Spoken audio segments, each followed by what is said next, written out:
김민석 국무총리 후보자에 대한 인사청문회가 오늘부터 시작됐습니다.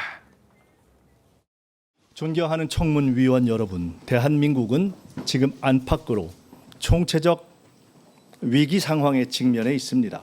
오늘 이 청문회가 정부의 조속한 안정과 출발을 위한 시작점이 되기를 바랍니다. 저의 작은 힘이라도 보탤 기회를 주실 것을 고개 숙여 부탁드립니다. 오늘 인사청문회를 통해 제게 국무총리로 일할 기회가 주어진다면 항상 경청하고 소통하는 자세로 그 책임과 의무를 다하기 위해 최선을 다하겠습니다.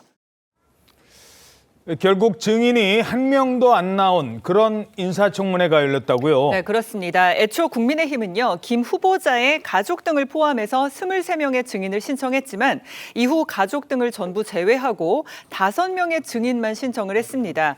김 후보자에게 불법 정치 자금을 건넨 의혹을 받고 있는 강모 씨 등 채무 관계자들과 출판 기념회 의혹 관련 출판사 관계자들을 증인으로 신청을 한 건데요. 여야의 합의로 이 증인이 출석을 안 하는 것으로 이제 무산이 됐습니다. 배준영 국민의힘 의원은 국민의힘은 가족과 전처를 빼고 수상한 금전 관계가 있는 5명만 증인으로 요청을 했는데 더불어민주당이 응하지 않았다라고 밝혔고요. 이에 대해서 김현 민주당 의원은 야당이 증인 명단을 자주 바꿔서 협의가 결렬된 것이다라고 반박을 했습니다. 최현일 민주당 의원도 전 배우자의 출입국 기록 등 무리하고 비상식적인 요구들이 허다했다라고 반박했습니다. 증인이 없는 오늘 청문회에서 여야는 자료 제출을 두고 충돌했습니다. 인사청문회 제도가 도입된 이후 국무총리 후보자에 대한 청문회가 19차례 실시되었지만 이번 청문회와 같이 증인 참고인 채택이 없었던 적은 단 한 번도 없었습니다. 제출받지 못한 자료가 전체 자료의 73.3%에 달합니다. 5억을 벌었는데 14건을 썼다 하면은 나머지 8억에 대해 자료로서 설명하면 됩니다. 자녀의 특혜 논란은 대학교 입시 서류만 제출하면 간단히 설명될 일입니다. 청와대가 가짜로 조골업 증명서를 내줬다는 겁니까? 애초에 유효하지 않은 증거를 지속적으로 요구하니까 문제가 된다는 말씀을 좀 드리고 싶은 것이고, 그 상황이 관리가 안 돼서 증인을 못 부른 것을 여당이 잘못해서 못 불렀다, 이렇게 말씀하신 것은 굉장한 문제가 있다는 말씀을 드리겠습니다. 자, 증인도 없고 자료도 거의 73%도 없는 그런 인사청문회군요. 자료 제출이 문제가 됐었다고요?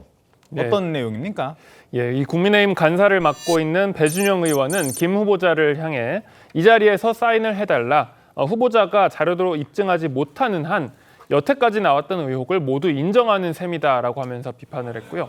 국민의힘 소속 이종배 인사청문특별위원회 위원장은 후보자의 수입 지출에 관한 구체적인 내역, 후보자 자녀에 대한 외화 송금 내역 등은 후보자의 청렴성, 도덕성 부분을 소명할 핵심적인 사항임에도 불구하고 제출받지 못하고 있다라고 하면서 개인정보 제공 동의를 강력히 요청했습니다. 또한 곽규택 국민의힘 의원은 김 후보자를 향해 차용증은 자료가 될 수 없다, 상환계좌 내역, 그리고 대출로 상환했다면 대출 내역 등을 반드시 제출해야 한다라고 지적하면서 총리님 무자료 총리되면 안 되겠죠라고 묻기도 했습니다. 국민의힘은 이러면서 김민석 후보자를 겨냥한 어떤 법안을 발의하기도 했습니다. 어떤 법안입니까? 네, 국회 행정안전위원회 소속 고동진 국민의힘 의원이 오늘 인사청문회법 개정안을 국회에 제출했습니다. 인사청문회 거짓 서류 제출 처벌법이란 이름인데요. 공직 후보자가 인사청문 과정에서 제출하는 재산 신고, 세금 납부 이력, 범죄 이력 이런 관련 서류를 거짓으로 제출하거나 누락한 경우에는 5년 이하의 징역 또는 5천만 원 이하의 벌금형에 처할 수 있도록 하는 개정안입니다. 고 의원은 김민석 국무총리 후보자의 6억 원 재산 신고 누락이 이어지고 있다라고 하면서 후보자가 인사청문 과정에서 재산 신고서 등의 허위 사실을 기재하거나 고의로 중요 사항을 누락하더라도 이에 대한 형사적 제재를 부과할 수 없는 것이 현행 인사청문회법의 한계로 지적이 되어 오고 있다라고 얘기를 하면서 이런 내용의 개정안을 대표 발의한 겁니다.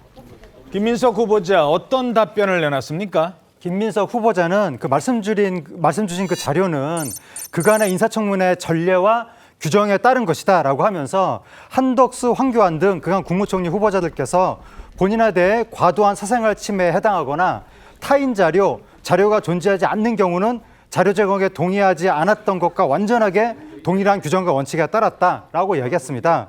그러면서 자료를 안 내면 제기된 의혹에 대해서 전부 동의하는 거 아니냐라는 말씀에 대해서 그 문제는 자료 제출 여부와 별 상관이 없습니다라고 답을 했습니다. 예.